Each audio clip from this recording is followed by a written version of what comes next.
नमस्कार, मैं हूं अरविंद सिंह।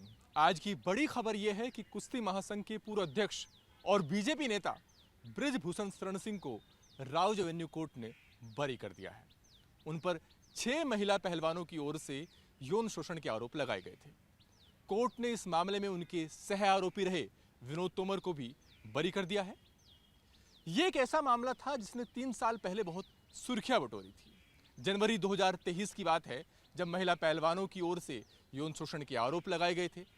उसके बाद कुछ पहलवान, जिनमें विनेश फोगाट, साक्षी मलिक और इसके अलावा बजरंग पुनिया शामिल थे, वो जंतर मंतर पर विरोध प्रदर्शन में बैठ गए थे।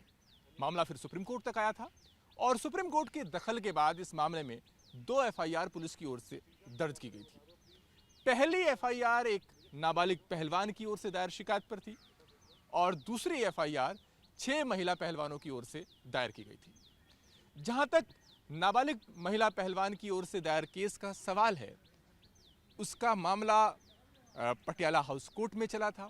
वहां पर महिला पहलवान ने अपना बयान बदल लिया था। पुलिस की ओर से कैंसिलेशन रिपोर्ट दाखिल की गई थी, लिहाजा वो केस खत्म हो गया था। लेकिन 6 महिला पहलवानों की ओर से दायर जो एफआईआर थी, उसका मामला राउज एवेन्यू कोर्ट में चलता रहा और आज इस मामले में कोर्ट का फैसला आ गया है। कोर्ट ने बृजभूषण शरण सिंह को सभी आरोपों से बरी कर दिया है। अब आपके जहन में सवाल ये उठ रहा होगा कि आखिर कोर्ट के इस फैसले का आधार क्या रहा। इस पर हम जाएंगे, लेकिन पहले हम आपको ये साफ कर देना चाहते हैं कि चूंकि ये यौन शोषण से जुड़ा मामला था, लिहाजा इस मामले की सुनवाई बंद कमरे में हुई। इसे इन कैमरा प्रोसीडिंग्स कहते हैं, जिसमें सुनवाई के दौरान सिर्फ मामले से जुड़े वकीलों और जांच अधिकारियों को ही शामिल रहने की इजाजत होती है।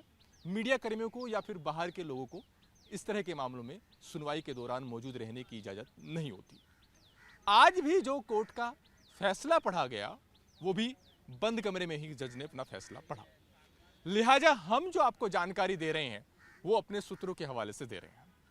हालांकि पहले इस केस की टाइमलाइन की बात कर लेते हैं।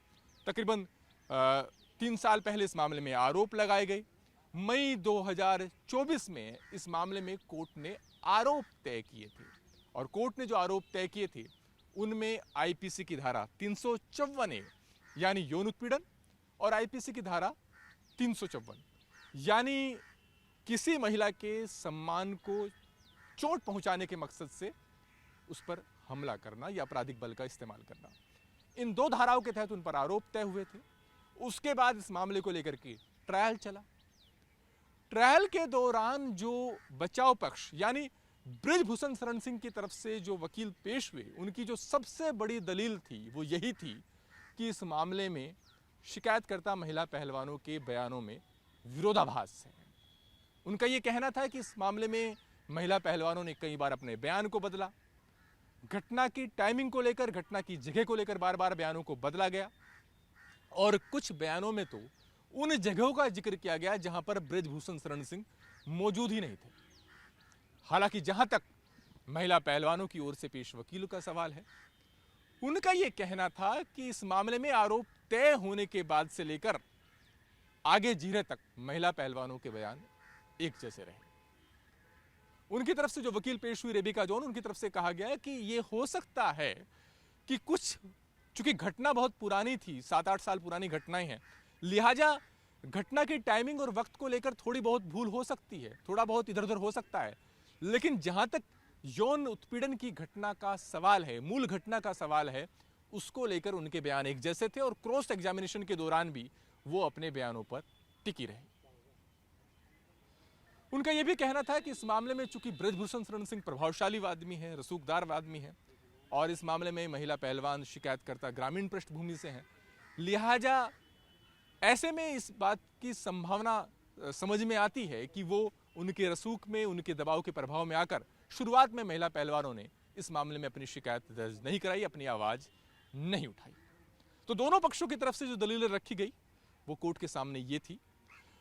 इस मामले में करीब 22 गवाहों के बयान दर्ज हुए, कोर्ट के अंदर रखे गए। ये जो बयान थे, इसको लेकर के भी जो शिकायतकर्ता महिला पहलवानों की वकील थी, उनका ये कहना था कि जो कुछ महिला पहलवानों ने अपनी बातें कही हैं अपनी शिकायत में, इन 22 गवाहों के बयान से भी वो मेल खाती हैं। इन 22 गवाहों में रेफरी थे, कोच थे, इसके अलावा फिजियोथेरेपिस्ट थे, ये सब शामिल थे, कुछ और पहलवान भी थे। बहरहाल कोर्ट ने आज जो फैसला पढ़ा है उसमें कोर्ट ने बृजभूषण शरण सिंह को और उनके सहयोगी रहे इस मामले में विनोद तोमर को बरी कर दिया है।